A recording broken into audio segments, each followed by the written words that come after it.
Hello everyone, welcome to Students Point. This is 1st of August, the beginning of a new month, and today we have to see just 8 questions. So be attentive and be focused till the end. And to get PDF, you can join us on Telegram by writing the channel's name like this, and you can follow us on Instagram by writing the username The Students Point. So let's move ahead, and if you are finding this video useful, don't forget to like the video and do share the video with as many friends of yours as you can. So let's begin. But first we will see a question. Everyone has to try to answer this question in the comment section. The question is, Inter-Parliamentary Alliance on China was launched by how many countries? These are the options. Read the options carefully, then answer it in the comment section. And you have to also answer that whether India is part of this alliance or not. So you have to answer today 2 questions. The first one is, how many countries are part of it, and whether India is part of it or not.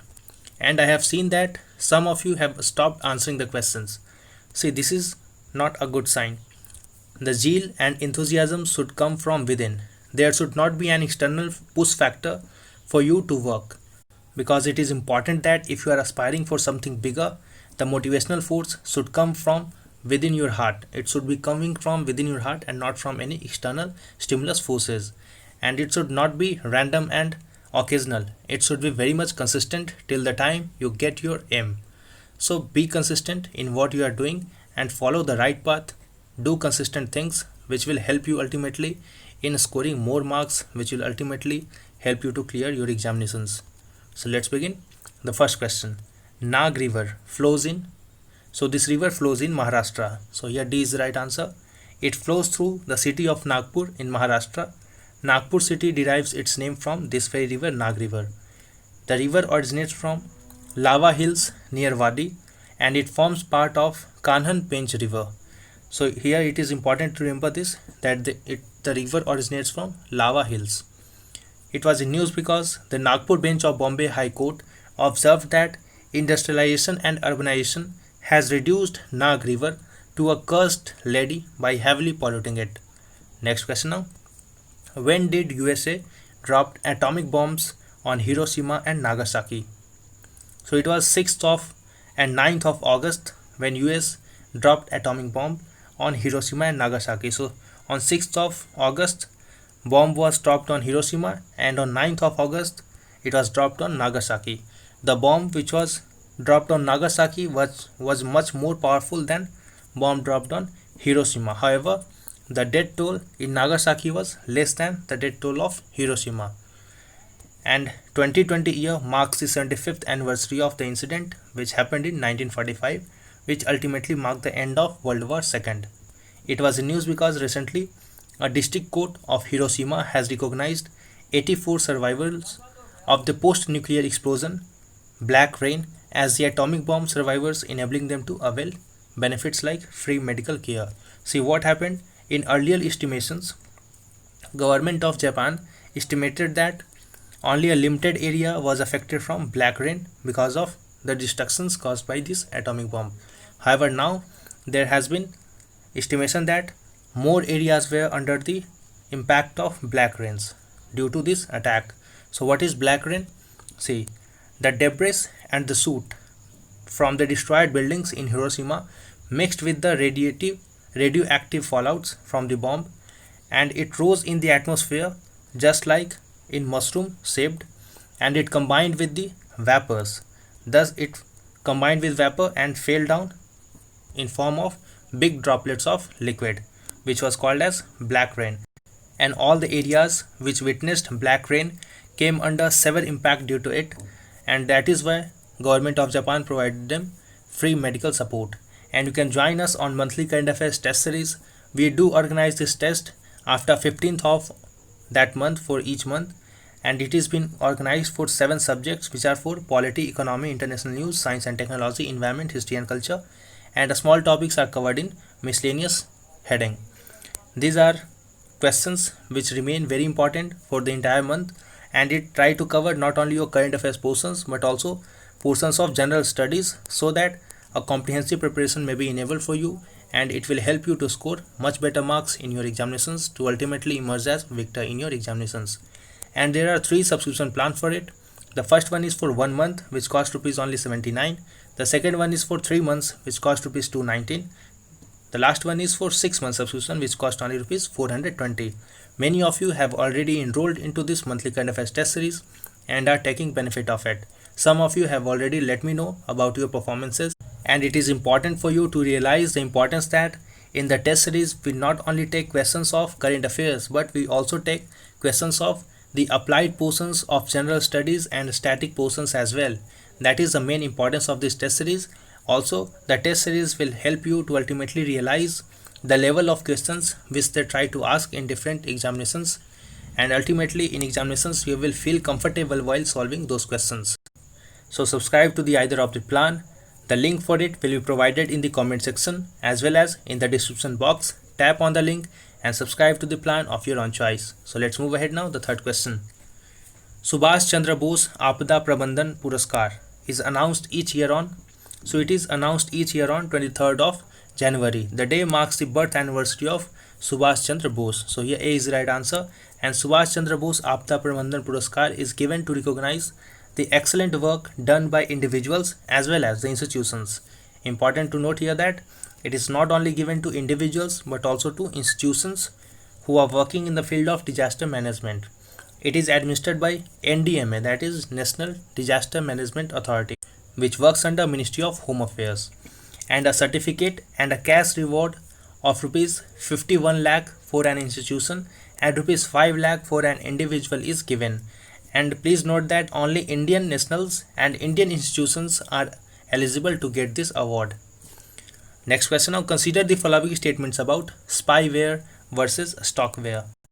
See, this question has particular importance for UPSC and PCS aspirants. Particularly for UPSC, they try to ask such questions.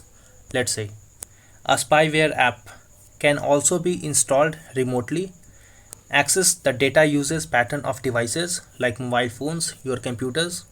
It gains access to photos and videos as well as the other personal information of the user and then passes it off to a central server. This statement is correct. So basically we are going to see the difference between spyware and stockware. So a spyware can be installed even if it does not have access to a device. It can be installed even remotely.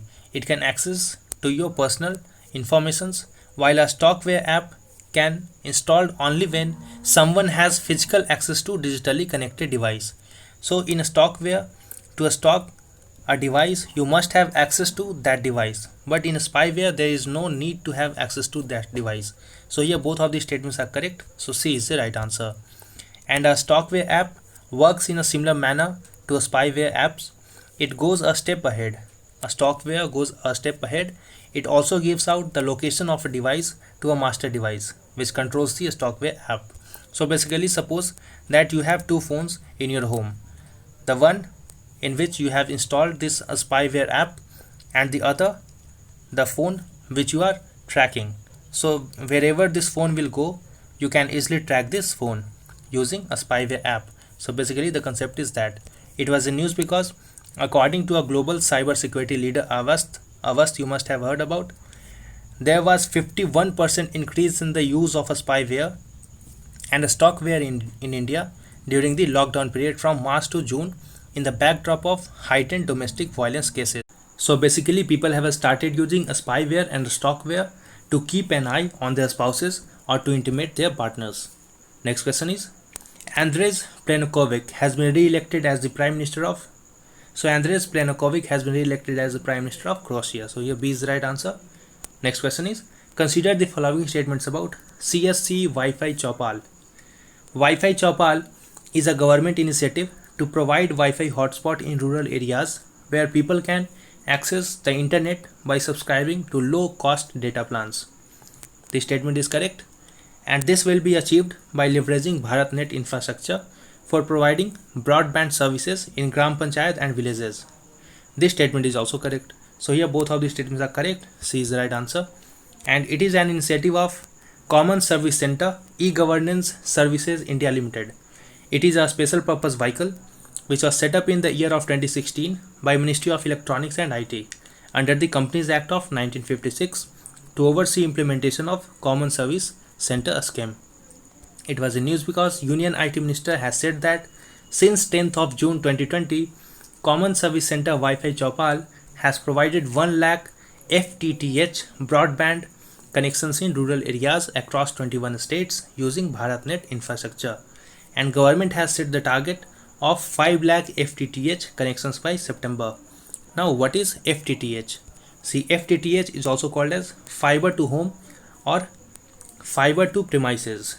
So it is basically the installation and use of optical fiber from a central point to directly to individual buildings such as residences, apartments, buildings and businesses to provide them high speed internet access. Next question is, consider the following statements about latent viral infection. It is an infection when the virus in the body is dormant and does not replicate within the host. This statement is correct.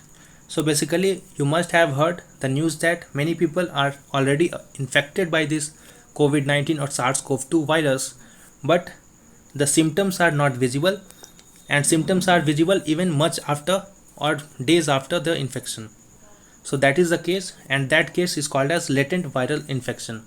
In that case, what happens is the virus does not replicate within the body, it only remains dormant inside the body. These viral infections have the capacity to reactivated at some point, causing a flare up of the disease much later. This statement is correct, and this viral infection has a capacity to spread even to non-infected persons. So even a person who is already infected with this virus but the symptoms are not visible, that person may infect other persons as well. So here both of these statements are correct. C is the right answer. And ever since the cases of reinfection in which people who had tested negative for COVID-19 testings but positive again after a while emerged in early January, the question of latency of SARS-CoV-2 virus has become a matter of concern. And if you have not liked the video yet, do like it and do share the video with as many friends of yours as you can. This will be a great contribution from your side in the growth of the channel. Next question now. AIM ICREST program is related to. So AIM ICREST is related to capacity enhancement for startups. So here B is the right answer. It has been launched by Atal Innovation Mission, which is an initiative of Niti Aayog, and it will help incubator to enhance their capabilities. So do like and do share the video, subscribe and press the bell icon. Wait for the upcoming video. Until then, stay safe and thanks for watching.